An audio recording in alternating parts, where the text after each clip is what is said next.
Bethany. And I'm Lauryn. Welcome to the Healing Collective podcast, where we explore the paradox of healing at the individual and the collective level. Join us as we invite guests to share their personal paths to freedom. Today's the day, December 21st, 10:38 a.m. Eastern, on the day of the Great Conjunction. And the solstice. And the solstice. And we've been talking about doing this for a year or something. Yeah, I have goosebumps and like tears kind of forming in my eyes, which I think is really interesting. I love looking at your face. I'm like reminding myself, like the reason I'm most excited to do this is to be with you intentionally even more. But this is the Healing Collective podcast. And we've been doing stuff together, me and you, for the last 2 years. Everything from coaching each other, being present for each other, crying with each other, processing stuff, doing journey work. Like basically being astro twins and moving through the same planetary transits with each other at the same time. We've been just like consciously entangled, and sort of, if I had to say what we're doing in a couple of words, I would say we've been supporting each other in healing and learning together. And it's been a beautiful experience. And so part of why we're creating this is just to keep going. And because I think we find value in walking through life and learning stuff and healing stuff and integrating stuff in community, like in connection, being witnessed, and being held and holding and witnessing. So I think that's why I wanted to do this. Why did you want to do this? I mean, any opportunity I get to just be in your presence is a plus. But I think that I'm starting to really appreciate the journey that I've been through. And I really appreciate the journey that you've been through. And I think that you get to a place in your journey where you realize, okay, I've gotten further enough through this, and I have learned enough things that I have things to offer others who are, on a similar path of awakening, of evolution, of freedom, of deconstruction. And I think now more than ever, in the time and space and reality that we are, that this process, if it hasn't already begun in people, is beginning. And the more we can create spaces for healing and hope and support, I have so many people that get so confused if they're experiencing maybe any type of depression or addiction or illness. And, there's a certain way that we frame those things or have framed those things up until now. And I want to reframe how we look at the healing process individually and collectively. Mm-hmm. And I like to talk. I like to talk too. And just like disclaimer, you've got two Leos that just love each other. With big hair. Two Leos. This is the year of big hair. This is the lioness year. And what you're saying feels true when I look back, when I like play the tapes of my life. The moments that are the most exciting, the most joyful, the most peaceful, the most nourishing, the ones that stand out and have like a brilliance in my memory are these moments that I would consider healing moments. And it's what my attention always goes to. And for me, there seems to really be something about being witnessed in this natural weaving with each other, like with humanity, and exploring those topics in community that seems to be particularly effective. Like so many things have just been because I was in a group of people who are all committed to the same thing. And all this stuff just weaves together and evolves. Like, a while back, my friend Kate was like giving me a 101 on somatic experience therapy. And I was just like lasered in on what she was saying.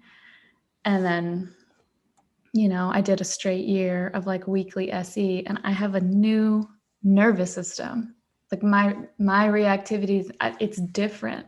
Like I have healed some stuff with the support of these tools. And so many times there's a tool that, or a learning or an experience that somebody has that gets offered and your attention goes to it. And so I see this as being an offering of different, both experiences and tools for people, so that you can see what your attention goes to. You can see what grabs you. You can see what you feel called. It's an invitation for people to go explore things that might be supportive. Yeah, I think that's, I definitely resonate with your why. And I'm wondering about your what, and I know that what I believe is that we're always evolving. So what you say today might be different than what you would say 6 months from now. But what is true for you around healing the collective? What do you believe about that today on December 21st, 2020? Well, as you know, I did some drugs about it last week. Oh, yeah, that's right. And by that, I mean, I spent some time with holy psychedelic medicine, and I asked that very question, because I think we've had like this gumption and this idea, and we've kind of been like, what are we going to do? How's it going to be? What are we doing? Why? What are we doing? And when I really asked, what does it mean? What does the collective healing mean? What does it mean to heal the collective? It was just a simple, straightforward message, which was that the collective does not need to be healed. And what that meant to me as I've been integrating it, and what it continues to mean, and I assume it'll continue to move through me and us over time, is that everybody has their strategies.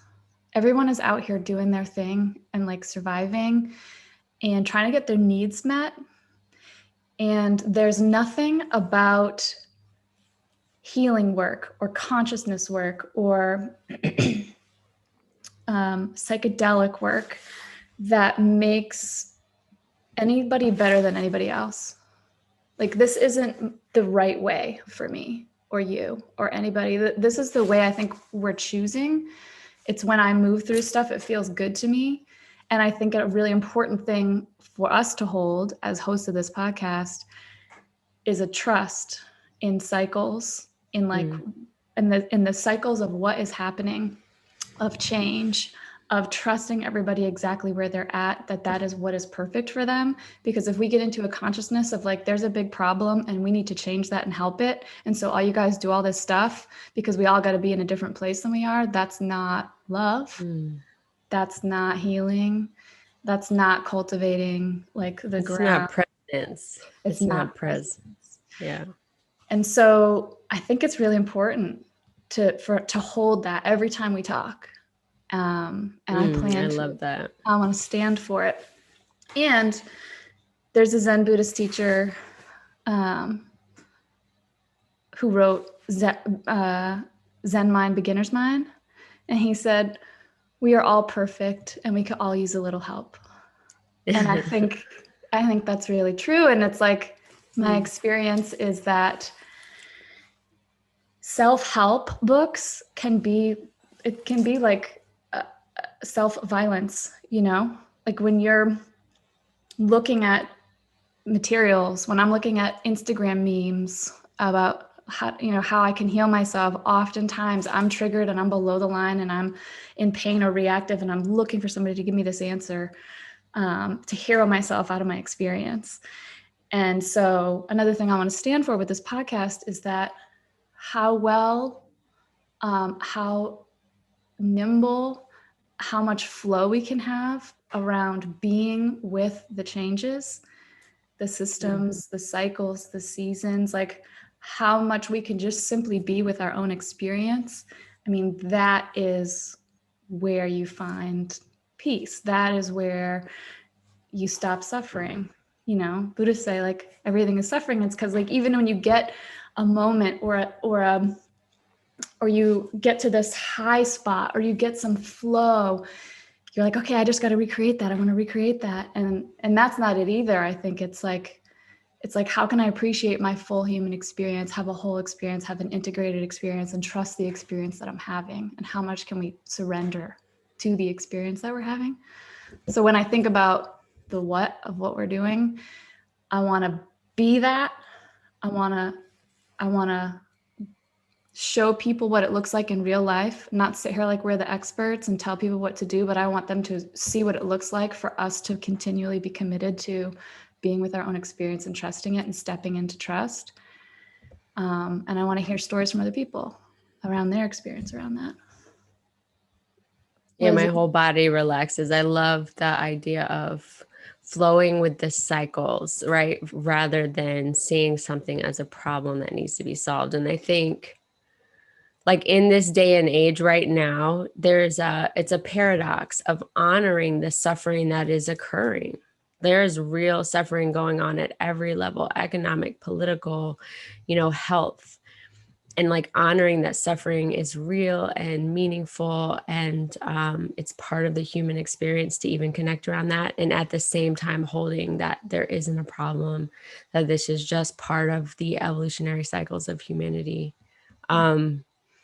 And supporting people as much as possible to bring flow and truth, and supporting each other like you and I, because we both know there's times that we're totally in flow with it and times that we're totally constricted around it. And that's something you really supported me to do, is to get back into my flow. And I see the collective, this, it's kind of this vague word that comes up all the time, as this beautiful quilt that's always threading. And that every single one of us has a thread, and those threads are interdependent. So something that I'm really standing for is this transition from a mindset of separation to a mindset of interdependent. I was having the thought that, like, I love when you use the word freedom, and I love your freedom tattoo on your arm. And I can almost confuse myself about why I am obsessed with consciousness work and why I'm obsessed with healing work and what am I even up to. And I think people have all kinds of answers for that. Like, I'm going to be enlightened, or I don't have suffering, or, I want to understand things so I can do them differently. I want to change my life. But freedom, I come back to freedom over and over again. And you represent that, because I feel like you're so committed to more freedom and sort of reminding everybody what we're working on here. But what I've been learning recently is that there's a difference between a cognitive understanding of freedom and this experience of learning freedom and having an experience we have more freedom. And so there's a way you can kind of invite people into it and be like, well, what if you just trust the universe? What if you just this is that? And what I'm really getting about the brilliance of everyone's system, but I'll speak for my system, is that freedom is learned. It's a learned experience, and you learn it in small steps over time. And so I kind of think of it like I want to plant seeds of freedom in people. I want them to see people having freedom experiences. I want them to try things and try things on and see what happens for them, all while knowing that I think if we hear all these stories, we'll be able to start to begin to create a future of ourselves just dripping in freedom. And the way to co-create that and co-participate and witness the healing and freedom is to just sow your gardens and reap the fruit. So I just I noticed that where I've gotten really tripped up is when I've been why aren't I more free? Why am I doing it this way? I thought I was done with this. I thought I was done with this pattern or done with this belief system. I thought I already healed this. Why is it back right now? So can I just trust exactly where I'm at and know that when I've got all my energy pointed in a direction, that's where I head. And that, back to that cyclical stuff. It just comes in little fits and spurts. And it's not like we get to a place where now you're free. Yeah, I love that you brought that up, because when I'm coaching people and they start to confuse themselves, and that happens a lot, I ask them, well, what's your highest commitment? So let's say they're in a relationship and there's drama in the relationship. Mhm. And I'm like, is your highest commitment like an easeful romantic relationship? Mhm. Because if that's your highest commitment, there's perfect. But then you make decisions aligned to that commitment. A lot of the people I coach say that their highest commitment is to expand consciousness or experience more freedom or more aliveness, right? For some people. And it's like, well, if that's your highest commitment, then you make different choices when you deal with suffering, when you deal with conflict of any kind, right? Because it's less about comfort and more about leaning in. And I'm just glad you brought that up, because one of my purpose statements is to ensure that people, individuals, communities, and systems are free and thriving. And when I think about that, I'm thinking about it from the energetic field, like the formless space where the things that we cannot see, and imagining that evolution moves with more flow when it has less restrictive energy, when it has less tethers. And I can't even tell you what that means. Like, there's not a scientific explanation that I could pull up from my, brain. But for me, in some ways, we are kind of the dendrites and neurotransmitters of consciousness. And the more that that's healed and integrated, and the less, weight or, um, the less there are obstacles to that integration and that healing and those neurotransmitters firing in the mind of consciousness, like the quicker we are, the more alert we are, the more clear we are, just like we are as individuals. And so I just think about that for myself, like what is holding me back from being that clear, that smooth, that in flow. And to think about my journey and the amount of freedom internally, right? Because so much of the time we try to create freedom on the outside. We experience freedom as an environmental condition. So what that means is, like, if I don't have a certain amount of money, I can't be free. Or if I have a lot of money, I should be free. Or if I have a lot of autonomy and agency, that should be freedom. And my experience is that humans continually get those things and do not feel free, because freedom is a spaciousness in your field. It's an openness. It's a state of trust. It's moving out of a constant survival state into a state that's one with all that is. And so when I think about my internal state today on December 21st, and the journey of that and other states of consciousness that I've experienced over the course of my life, I can be so grateful. And the biggest thing that's changed is my internal conditions. Yeah. And I love that you're talking about it like a nervous system, because my experience around like looking at and getting into and understanding my nervous system and how I was regulating myself versus how the kind of regulation I experience now has provided the most freedom of anything I've done. And I think it's important. Well, I just have the thought of co-regulation, because there's also a way where we think that it's something we have to do by ourselves. And it's not. And I have loved co-regulating with you. Like you said, it makes me, the image I'm having is like of two bodies holding each other, and how that it does create a sense of regulation when you haven't, especially if you've been hijacked in your internal nervous system. Now, do you want to be dependent on that body every day, all day for your sustenance and your ability to settle? No, but it gives us a vision, right? Something to move to. And that's what I think about when I think about you, and I think about just partnering with you in life. Yeah, I think about that too. And I feel like it's rare that both of us are at the same moment out of our minds. Like I think we get these polarities. And that's the other fun thing, is that I think me and you have all these things in common. We're both mothers, single mothers. We're both consciousness coaches. Like we're both Leos. We're born like 2 days apart. We have all of this stuff that's really similar. And at the same time, we hold these polarities. Like you can even just take a look at us, but it's like, I'm not sure what you mean. for those of you watching on YouTube, you know what I'm talking about. But for people listening, like, our styles are radically different, and there's a way where we're kind of on the same path, and I think that's why it's been so easy to connect with you and like feel held by you, I think. But we also hold these different polarities, and so we're learning from each other at the same time, and we just use that's our real commitment, is that we use every single thing that happens to like dig into it. Like, what is there here for us in service of our freedom and our growth? In service of our freedom. What wants to get free? What wants to heal? Oh, this happens. There's drama. Like, we're on the same page about something. It's just another opportunity for us to look at it. Where am I not free? It shines the spotlight.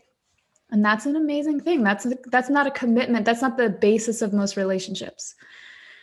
And so I like standing for that, and not just saying that that's what we do, but showing everybody what that looks like in practice. Yeah. I mean, I would say like my relationship with you is one of the relational containers where I feel the most free, and it gives me a vision of what I want for my other relationships. And, when I ask myself, well, why is that true? Why is my experience so free with you? And it's like, our level of commitment to taking responsibility for ourselves, to being available to each other, is very high. And at the same time, I think we've done enough work to show up with each other from a less reactive space, right? And I mean, there's all these qualities, like we don't share finances, we don't live in the same house. Like, there's qualities that we're not adding complexity to. So we just get to kind of have fun and support each other. But I was thinking yesterday, I was like remembering these images of you when I met you at our coaches training in Santa Cruz. And I was like, I would have never thought that we would end up being as close as we are. And just like the beauty of that too, you know. I had the same experience. I remember the first time I saw you in that sunny room with all those yoga mats and stuff. And I was just like, who is this girl? I felt scared. I was just like, who is this? And I felt like you knew a bunch of people and had these relationships, and I didn't. And I was just like, it was aversion attraction. But now I look back and I know it was an invitation. Yeah, so that's kind of what we're up to, I think, on this pod, as we're living this out. We're going to talk to lots of people and get their take, and we're just going to keep adding to the collective of people who are interested in healing, interested in freedom, and interested in witnessing and holding space for these stories and transformations. Mm-hmm. What's coming up is I want to talk about the logo for a second, and the Metatrons Cube. Yeah. And what's coming up is like, Metatrons Cube in sacred geometry protects the flower of life and the seed of life, which is the blueprint for all that is. And I experience it as this like web, like threading of connections. And so when I think about having guests on here or talking about this, right, it's like, one, it's increasing our awareness of the threading of the quilt that's protecting the flower of life. And two, it's increasing the threading, right? It's helping each other and others who listen and the guests who come on to see the threads for themselves and see the connections, because when we see the connections, we have more faith in the intelligence of all that is, right? That something is for us, with us, and ahead of us, that we're not here alone, that there's an intelligent design to what's happening and a thoughtful design. And that is really important in my journey. When I get the most lost or the most scared or feel the most isolated, it's because I feel like it's all up to me. My decisions are very important, are very serious. And I feel like life is maybe against me, or, not looking out for me. And in my best places, I can see the threading and the design of everything that's occurring.